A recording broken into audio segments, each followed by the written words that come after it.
In the prison drawings that I would see, the guys were always shaved head, goatee. They were either wearing like oh, they call it a white beater. Those muscle tank tops. They all had these trim bodies, chest, arms. They all looked like a typical cholo back in the day. But they all had that Latin thug, presence and everything. Joey Chabolla's art pulses with the rich textures of his heritage. The rough and tumble streets of West Dallas, childhood memories marked by artistic letters from family in prison with their haunting grayscale shading, and a fierce, unapologetic queer gaze that reclaims and redefines masculinity on his own terms. There's something magnetic about the way Joey layers tradition and identity, blending Latino motifs like Aztec and Mayan patterns with bold portraits of beefy, bearded men who celebrate body positivity in all its forms. He draws not only the male figure, but embraces transmasculine bodies with care and respect, spotlighting their journeys and transition scars in a way that demands we see their full humanity. Joey's work isn't just erotica, it's a dialogue with culture, community, and resistance. He's carved out spaces for art that challenges conservatism, even in the local Dallas scene where queer art can sometimes feel too insular or restrictive. His pieces have traveled from local galleries to shows like Maricon X, carrying stories of resilience and celebration to wider audiences. And despite the struggles with censorship and the constant negotiation between vulnerability and desire, Joey's devotion to technique, those thick outlines, those delicate shadings, is his signature language. He keeps pushing boundaries with a wit and warmth that invites us all inside, to a club packed with the kinds of bodies and stories you don't often get to see celebrated. So get ready to enter a world where culture, queerness, and art blend in unexpected ways that are both deeply personal and profoundly political. This is Joey Chabolla on Art in the Raw. Joey, welcome to Art in the Raw. Thanks for having me. Yep, absolutely. So your illustrations kind of blend traditional homoerotic ideals with Latino influences. Can you share how your cultural heritage shapes your artistic vision and the stories you choose to tell? Well, I think a lot of the stories usually came from growing up. In West Dallas, there's gang activity. There's just a lot of you would see like graffiti sprayed everywhere, and this was back in the 80s, going into the 90s, and it was just kind of all over the place. And then another thing that kind of shaped it was getting letters from loved ones in prison, and they would do drawings that had this specific shading to it, that kind of grayscale shading that I like to incorporate a lot in my drawings. And I just kind of took that technique and fused that into what I do. I've always just drawing regular items, not homoerotic stuff. This was stuff back when I was in high school, just trying to figure it out. And I was just drawing, like an apple. I shaded it the same way I would shade everything, which was kind of in that, I don't want to say prison shading, but it was that general technique, where it was very dark on one side and it shaded gradually to the left over the top of it. And then it also had like the big solid outlines. And that I kind of held on to that in what I do, in basically everything. Every time I do a drawing, it always tends to have that nice thick outline, which I just kind of go for it. It's kind of key to me now. Yeah, that's kind of your signature. Would you say that shading technique that you just described was part of that Latino prison culture that your relatives were part of, or was that just a technique that your family, someone in your family used and you picked up on it?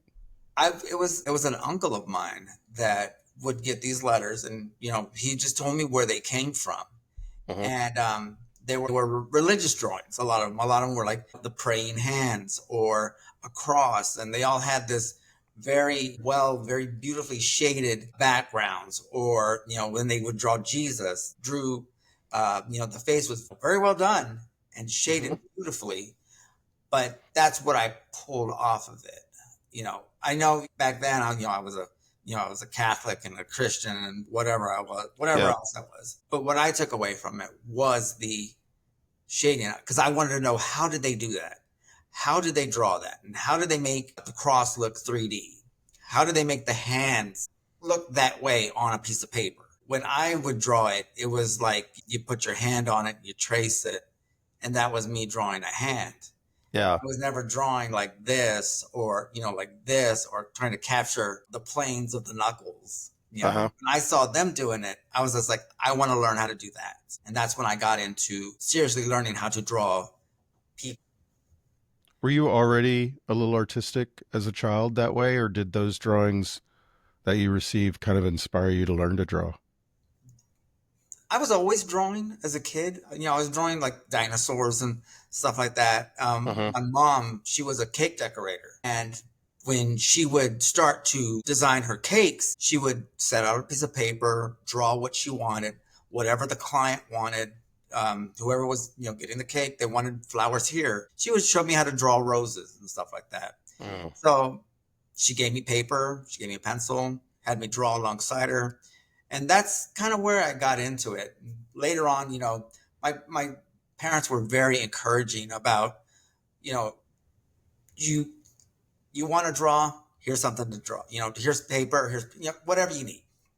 Even to the point where I remember drawing on the wall in my bedroom, like when I was like 11. I was like, I just didn't have any paper, I didn't have nothing. It was the middle of the night, and I just took a pencil and I was just rolled over in the bed and started drawing on the wall. Oh, wow. And it was there for for about a year. And then one day I came home and my dad was just like, I painted over your drawing. It's like, oh, you could have at least told me. Yeah. Yeah. But yeah, they've always like been very encouraged. They sent me to like art things in the summer. And, if I wanted to take art classes, they were all for it. Especially my mom. She was she was pretty artistic in her way, but she really wanted me to go with it. She liked it a lot. So you think you got your artistic skills from your mom?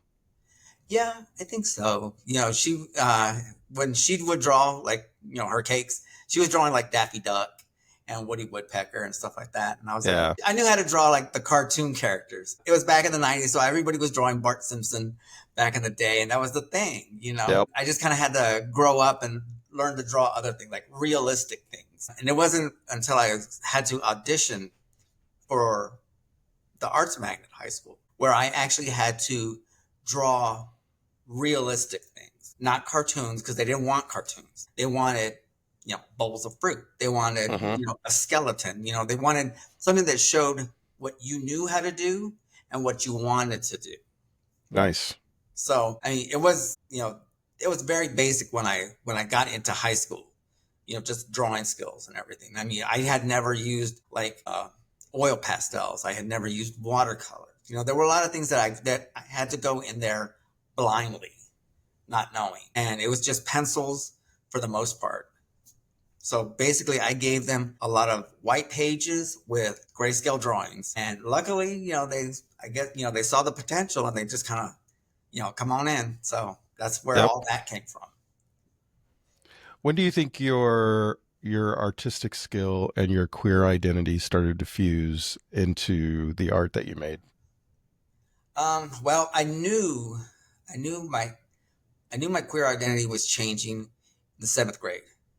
That was when I was in my first time in a PE class where we had to change and shower in a group.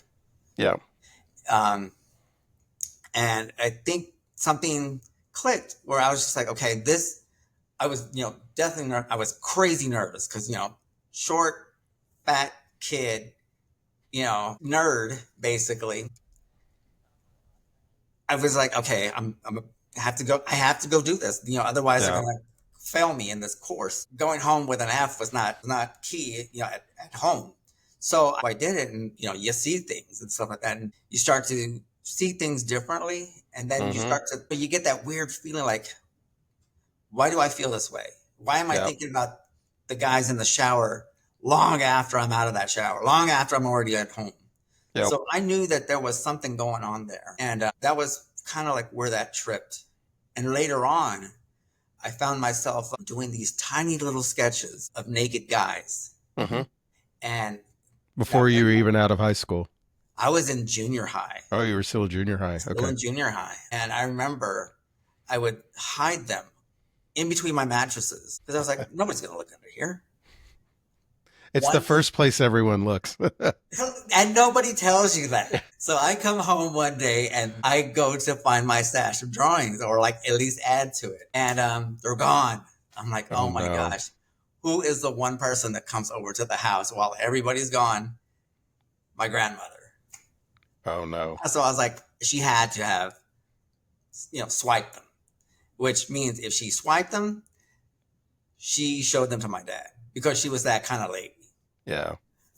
I mean, love family and everything, but yeah, she was a shady lady. And, I think that's how my dad already knew I was gay long before I even, started. Acknowledged yourself. Yeah, before I brought it up and everything. And I think it prepared him for when I eventually came out. Yeah. My mom, not so much, but, dad was cool with it. Did you ever get those drawings back? You still have them? I don't know where they went. They were great. I mean, they were very cartoonish. They looked like they were drawn by a 13-year-old. So I was like, okay, they were. Yeah, exactly. They look cartoonish. Yeah, and the weird thing was when I think back on those drawings, they weren't of like the skinny athletic guys. They were of like the bulky football player type guys. And so I was like, when I think back on that, I was like, was I into bigger guys back then from the jump? Was that what I was going to chase later on as an adult?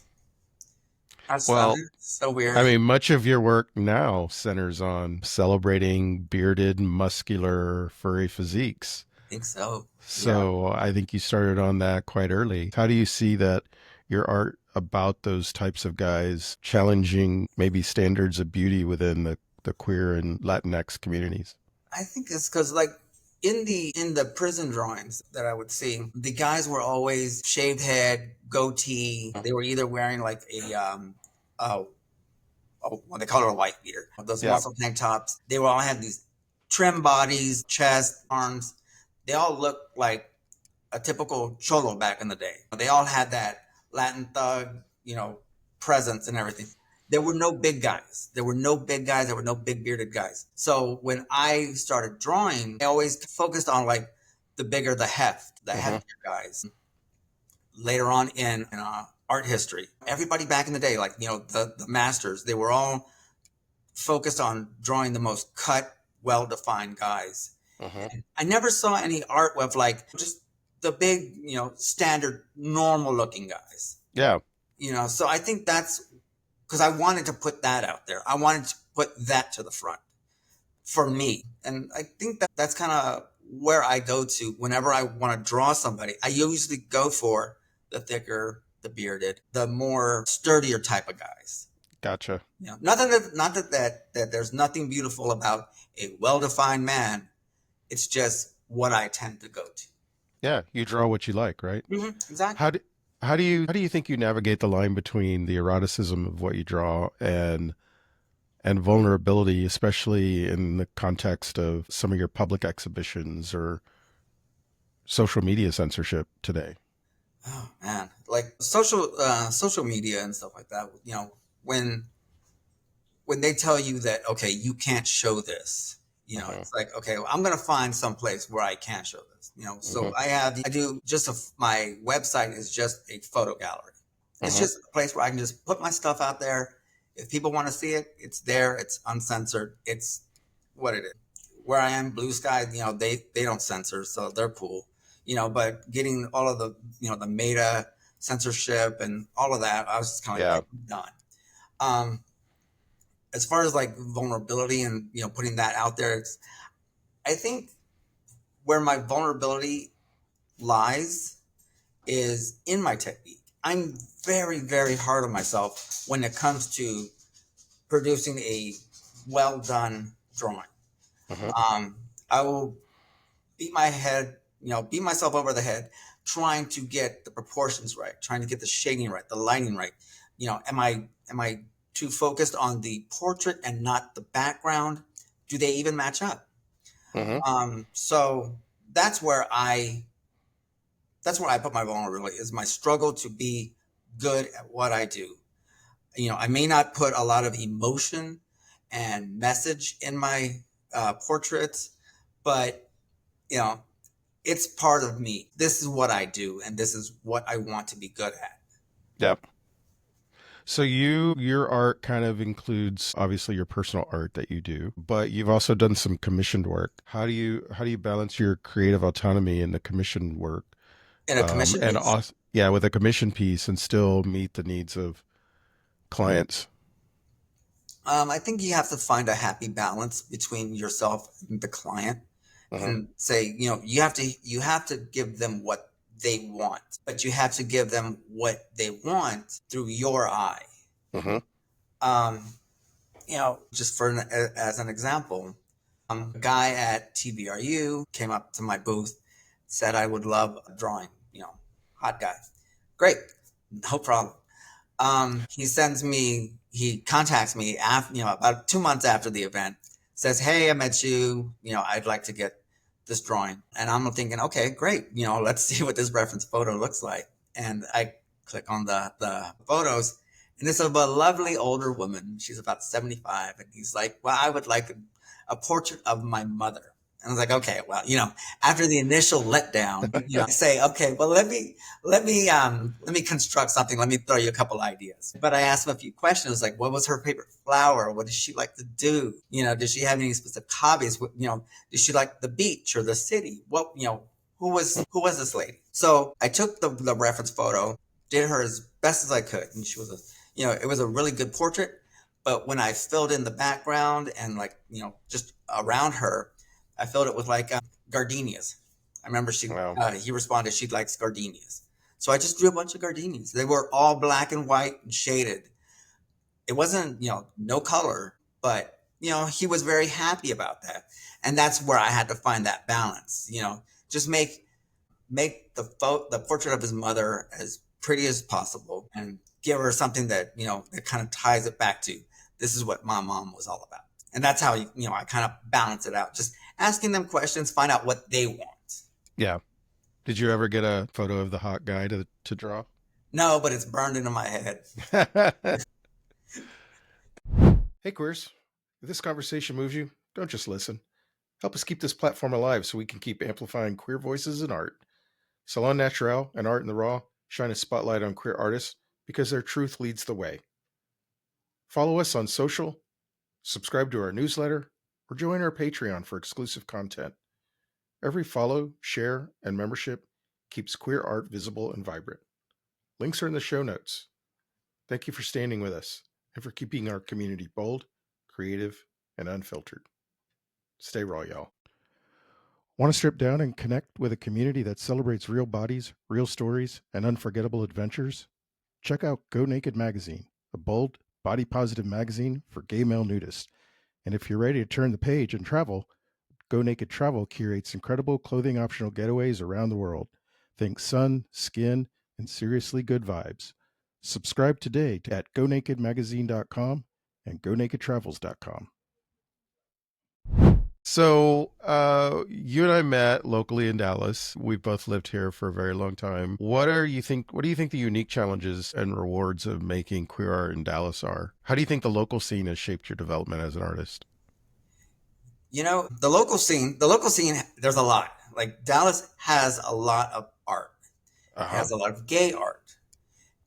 Does it have my kind of art? Not so much. And, that's why I think we have to find venues where it's okay to submit and are willing to accept what we do, Uh-huh. you know, as far as nude artwork, homoerotic artwork, that kind of stuff. Because even gay curators will not accept you into their show. I I don't want to say it's clicky, but they have a tendency to pull the people that are most like them, their friends, and that's you know You can say it's Dallas, or maybe they're just clicky that way, but they're It's not true. willing to open the doors to other folks. Yeah. And it's just a matter of like you have to find the places where you can do that. And for me, shows at the Eagle, shows with Cinewild, shows with TBR, showing at TBR. TBRU is my big one. I'll put everything I've done for the entire year and just say, hey, this is me the entire year. Yep.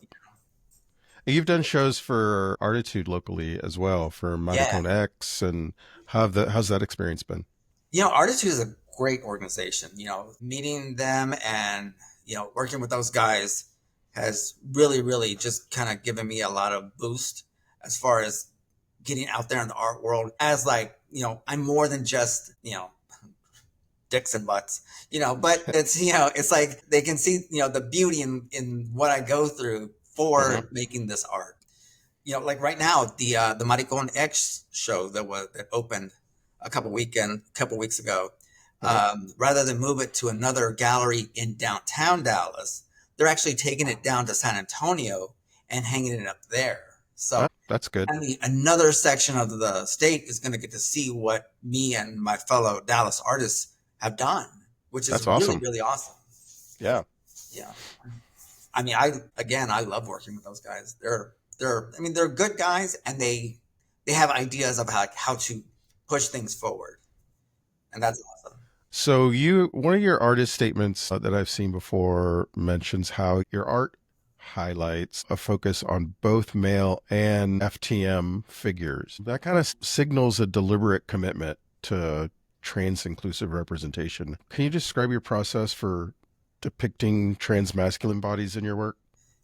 Yeah, for trans masculine bodies, because there were people that I didn't realize that that's what they were.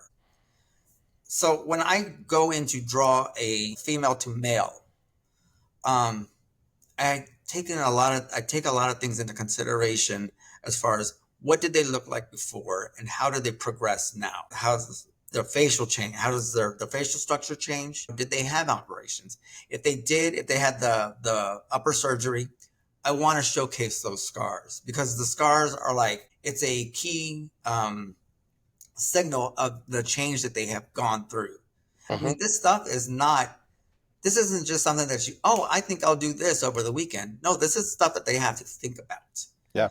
And, nothing shows that better than a scar that says, hey, I made the commitment to be who I am. When it comes to, just body structure, who are they going to be?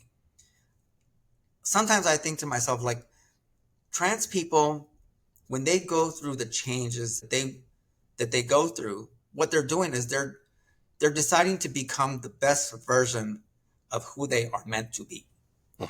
They want to be this person. And I think for me, as just a gay cis man, I take being me for granted. I grew up being content with who I am. They had to struggle. So if you can pull that emotion into their face, into their body language, then I think you've really captured the essence of what they had to go through as a trans person. Male to female, female to male. They do have more duality because they had to change who they were to be who they are meant to be. And I think that's beautiful for them. And I totally, I'm glad that you are able to show that and to tell that story in your art. That's beautiful. In Maricon X, one of the drawings that I did was of a female to male trans person, Latino in leather, in front of the trans flag, and that's part of the group of the pieces that I'm sending down. So I'm really happy that one's going to get to travel as well. Yeah, I'm excited to see that one in myself. So speaking of Maricon X, are there particular myths or symbols or motifs from your Latino background that kind of recur in your work? Oh yeah. This last my big series from last year was the Latinos in leather, and I think you've seen like my leather pride flag background, and then the the bear flag background. When I design those, I like to take things like the tattoos on the big bear guy and, like, the scorpion tattoos and like the spider webs and stuff like that. A lot of Latino imagery in that, and just, kind of shape him that way, give him that Mexican jawline of the beard and stuff like that, just kind of shape how a Latino, a shy, like a shy bear, Latino bear would stand. And then for like the leather guys, same. One of them has tattoos and stuff like that, and then the other one, the hardware on their harness and I guess along his pants, I wanted to incorporate, my take on a traditional Mayan or Aztec motif. Skulls, just, beautiful pattern work. Just kind of add those in there to say, this is what, when I see Latinos in leather, I don't want to see just, here's a harness and, here's a jock strap, a leather jock. I want to see that kind of stuff, that kind of, commitment to Latino heritage in the creation of a leather garment. How do you try to reinterpret those cultural motifs for a queer audience?